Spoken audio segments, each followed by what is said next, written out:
దుర్గా కుమార్ గారు సొంత జగన్మోహన్ రెడ్డి గారి నియోజకవర్గం అయినటువంటి ఒక పులివెందులలో ఎలాంటి ఓటమి మనం చూసాం. దాదాపు డిపాజిట్లు కూడా రాలేదు. దాని తర్వాత మనం చూసుకుంటే ఒంటిమిట్ట కావచ్చు. దాని తర్వాత కూటమి ప్రభుత్వం వచ్చిన తర్వాత గ్రాడ్యుయేట్కి సంబంధించినటువంటి ఒక ఎలక్షన్ జరిగితే దాంట్లో పంపింగ్ మెజారిటీ వచ్చేసింది.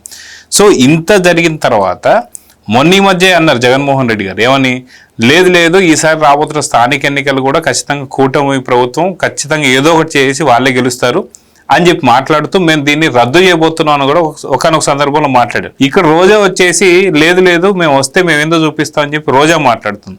సో స్టాలిన్కి సంబంధించి ప్రచారం చేస్తే ఆయనే ఓడిపోయాడు. సో ఇప్పుడు రోజా స్థానిక ఎన్నికల గురించి మాట్లాడుతుందంటే పరిస్థితి ఏం కాబోతుందంటే ఏం చెప్తారు? రోజా చేసింది ఒక ట్వీట్, ఆమె మాట్లాడిన మాటలు 3 సామెతలు గుర్తు చేస్తున్నాయండి మనకి. ఏంటంటే అందరినీ ద్రాక్ష పండు పుల్లన, వాళ్ళు గెలవలేదు కాబట్టి ఈవీఎంల మీద నింద, ఉట్టికెక్కలేనమ్మ స్వర్గానికి ఎక్కుతుందా అంటారు. ఆమె రాష్ట్రంలో విజయ్ గురించి ఆమె అధికారాలను ఇవ్వాలని, తర్వాత తమిళ ప్రజల తీర్పును గౌరవించాలని నేను చెబుతుంది. తమిళ ప్రజలకి మేధస్సు ఉంది, అక్కడ ఉన్న గవర్నర్కి ఒక మేధస్సు ఉంది. వాళ్ళంతా కూడా రాజ్యాంగాన్ని దృష్టిలో పెట్టుకుని, అక్కడ నియమ నిబంధనల్ని దృష్టిలో పెట్టుకుని వాళ్ళు ముందుకెళ్తున్నారు, వెనక్కి వస్తున్నారు. విజయ్ కూడా చాలా దీర్ఘమైన పరిస్థితిలో ఉన్నాయని చెప్పినట్టు ఆయన మరి ఒక పూట ఒక పార్టీ మద్దతు ఇస్తుంది, ఇంకో పూట విత్డ్రా అవుతుంది. మరి కనీస మద్దతు లేకుండా, సపోర్ట్ లేకుండా గనక ఆయనతో ప్రమాణ స్వీకారం చేయించడం పెద్ద మాట కాదు. కానీ తర్వాత జరిగే రాజకీయ సంక్షోభం లేకపోతే ఈ రాజకీయ వ్యాపారం ఇది చాలా అసహ్యమైన పరిస్థితులు సృష్టిస్తాయి, అస్థిర పరిస్థితులు సృష్టిస్తాయి. అందువల్ల ఆయన కనీస ఇది పెట్టుకున్నాడు. 118 తెచ్చుకోవటం నిజానికి పెద్ద విషయం కాదు. ఆయన 108 దాకా వచ్చిన తర్వాత ఏ పార్టీలైనా తర్వాత అవసరమైతే పార్టీలు చీలిపోయి కూడా వచ్చి సపోర్ట్ చేయటం అనేది చాలా సహజమైన అంశం. ఇప్పుడు చెరువు తవ్విన తర్వాత కప్పల్ని ఆహ్వానించక్కర్లా, చెరువు తవ్వి నీళ్లు ఉంటే కప్పలు ఇట్లంతా అవే వస్తాయి. కానీ అక్కడ మరి ఎందుకు రావటం లేదు, ఎందుకు ఇట్లాంటి విచిత్ర పరిస్థితి వచ్చింది అనేది అక్కడ మేధావులు ఆలోచిస్తున్నారు. ఈమె గవర్నర్ గారికో లేకపోతే మరి ఎవరికి విజ్ఞప్తి చేస్తుందో తెలీదు.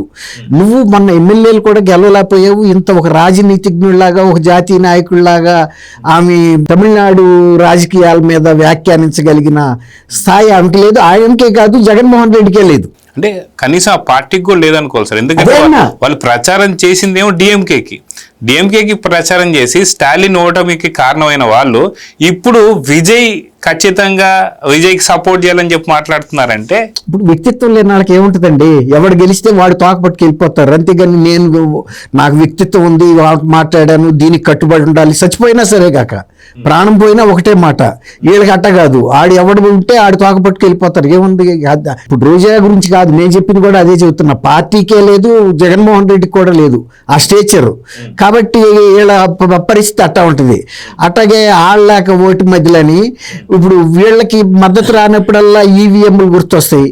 మరి అదే ఈవీఎంల మీద కదా 2019లో కూడా గెలిచింది. తర్వాత నిజంగా ఈవీఎంలు కనుక టెక్నికల్గా అంత వల్నరబిలిటీ ఉండి అందులో లోటుపాట్లు జరుగుతున్నాయి అనుకున్నప్పుడు వీళ్ళు ఎక్కడ మాట్లాడాలి ఈ అంశాలను? ఇక్కడ ఎందుకు మాట్లాడతారు? లోక్సభలో వాళ్ళకి సభ్యులు ఉన్నారు, రాజ్యసభలో ఉన్నారు.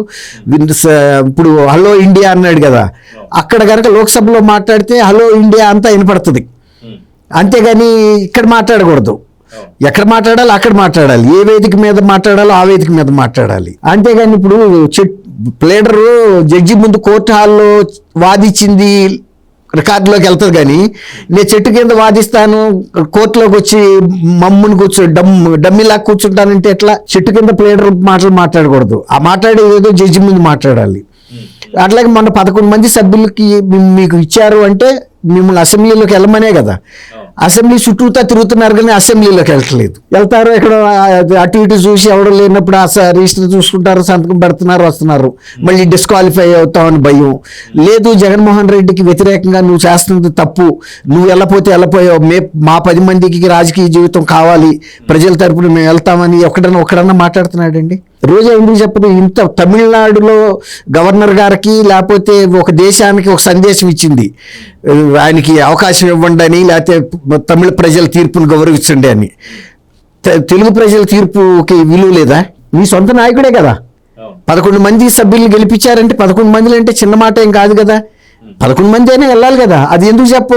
మనకి మన ప్రజలు ఇచ్చిన తీర్పును గౌరవిస్తూ 11 మంది మీరు వెళ్ళండి, మాకు ఎట్టాగో అవకాశం లేకపోయింది అని అన్నారు కదా. మీరు అక్కడ ఉండండి అసెంబ్లీలో, లోపల మేము బయట నుంచి టీ అందిస్తా ఉంటామని చెప్పొచ్చు కదా. దీన్ని అలాగా మీకు నైతిక మద్దతు ఇస్తాము, అక్కడ ఉండి భోజనాలు తెస్తాము. ఇప్పుడు జైల్లో ఉన్నప్పుడు ఎట్ట భోజనాలు అందించారు, పని ఆయనకి ఏమన్నా ప్రత్యేకమైన అక్కడ క్యాంటీన్లో ఫుడ్ సరిపోతే మేము తెస్తాం అన్నా, నువ్వు జగన్ అన్నా నువ్వు లోపల ఉండు, నీకేం కావాలంటే అది మేము ఒక చేపల పులుసు కావాలన్నా మటనో చికెనో తెచ్చాను, అది అక్కడ చెప్పాలి.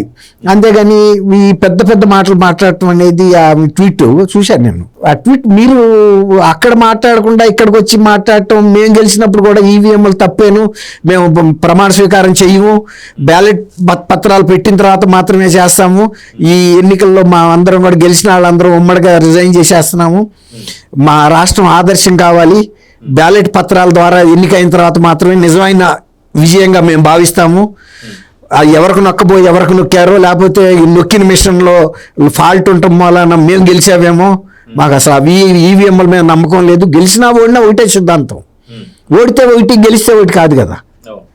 కాబట్టి అసలు నిజంగా కూడా మాలాంటి ఎదవలకి ప్రజలు ఎందుకు ఓటేస్తారండి అనుకోవచ్చు.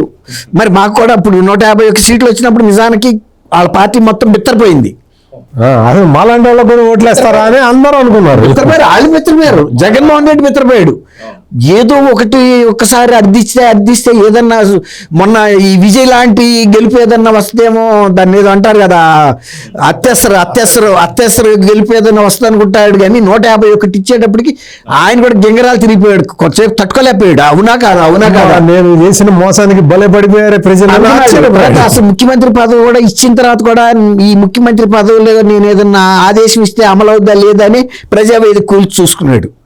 అంటే నమ్మట్లే. అప్పుడు కూడా కలెక్టర్లు వచ్చారు, ఎస్పీలు వచ్చారు, ఈయన అవినీతి గురించి మాట్లాడుతుంటాడు, నోరు తెరిచి వింటున్నారు, కళ అనుకుంటున్నాడు.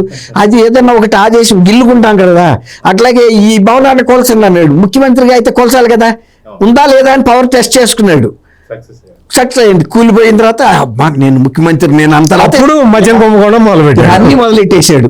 ఇక అప్పటికి ఒక ధైర్యం చిక్కింది. ఎస్, వాళ్ళని వెంటనే పిలిచాడు. పాత మద్యం విధానం కాదు, ప్రభుత్వ కోశాగారానికి వెళ్ళేటట్టుగా ఉండే విధానాలు వద్దు, మన ఇంటికి వచ్చే విధానం పెట్టమన్నాడు. తర్వాత ఈ ఇండియన్ మేడ్ ఫారిన్ లిక్కర్లు కాదు, మనమే కాస్తాం, మనమే అమ్ముతాం. తర్వాత బెవరేజెస్ కార్పొరేషన్లో కూడా బయట నుంచి రైల్వే సర్వీస్ నుంచి వాసుదేవ్ రెడ్డి లాంటి వాళ్ళని పిలిపిద్దాం, దీన్ని మొత్తం మనం మోనోపోలీగా చేద్దాం, గుత్తాధిపత్యం. కానీ తర్వాత మళ్ళీ నగదు చలామణి వద్దు, నగదు చలామణి పెట్టాలి, అది డిజిటల్ ట్రాన్సాక్షన్స్ వద్దు. తర్వాత ట్రాన్స్పోర్టేషన్ కూడా మన వాళ్ళే ఎక్కడోసారి తిని ఉండంటే ఎక్కువ తిన్నారు వాళ్ళు, ఏదో కొంత తినడానికి అనుమతి ఇచ్చాడు. మొన్న 400 కోట్లు బేవరేజెస్ నుంచి ఇక్కడి నుంచి రిటైల్కి వెళ్ళి బయటపడింది ఆ కుంభకోణం. అంటే ఇక్కడ రోజా గారు మాట్లాడుతున్న సందర్భంలో కూడా సార్, అక్కడ సోషల్ మీడియాలో ఏదైతే ఉందో ఇక్కడ ఒక పెద్ద జోక్ నడుస్తుంది. అక్కడ విజయ్కి కూడా 11 సీట్లే తగ్గాయి, ఈ 11 సీట్లు ఏమన్నా ఆర్కే రోజా గారు మాట్లాడేమన్నా అక్కడ కలుపుతారా? చేయగలరు కూడా, ఆమెకు అట్లాంటి నోరు కూడా ఉంది. అవసరమైతే గవర్నర్ ముందుకెళ్ళి, ఇప్పుడు మొండివాడి రాజు కన్నా బలవంతుడు అంటారు కదా, అట్లాంటి వాదన చేస్తుంది. అవసరమైతే గవర్నర్ మీద కూడా దూసుకెళ్ళిపోగలదు రాంబాణం లాగా. జగనన్న వదిలిన బాణాన్ని షర్మిల అంది కదా, ఇప్పుడు తమిళని రక్షించడానికి మా జగనన్న వదిలిన బాణాన్ని అన్న లండన్లో ఉండాడు, నన్ను వదిలాడని అక్కడ ధర్నాలు చేస్తుంది. ఈయన దుర్భాషలు కూడా ఆడుతుంది. ఆమెకి నోటికి అద్దు ఉండదు. జబర్దస్త్లో చేసింది కదా, ఆ జబర్దస్త్ అనుకుంటుంది. ఇక్కడ కూడా శాసనసభలో మీరందరూ ఏం చేయగలుగుతారు, పలాంత కూడా నన్ను చేయలేరని కూడా ఒక సవాల్ ఇచ్చింది తొడగొట్టి. ఒక ఆడ మనిషి అయ్యి అట్లాంటి మాట ఆ వేదిక నుంచి మాట్లాడిందంటే ఆమె స్థాయి ఏంటో మనం అర్థం చేసుకోవచ్చు. ఇట్లాంటి వాళ్ళందరి వల్లనే ఇవాళ వైఎస్ఆర్సీపీ గీ గతి పట్టింది. Please subscribe to Leo news for more videos.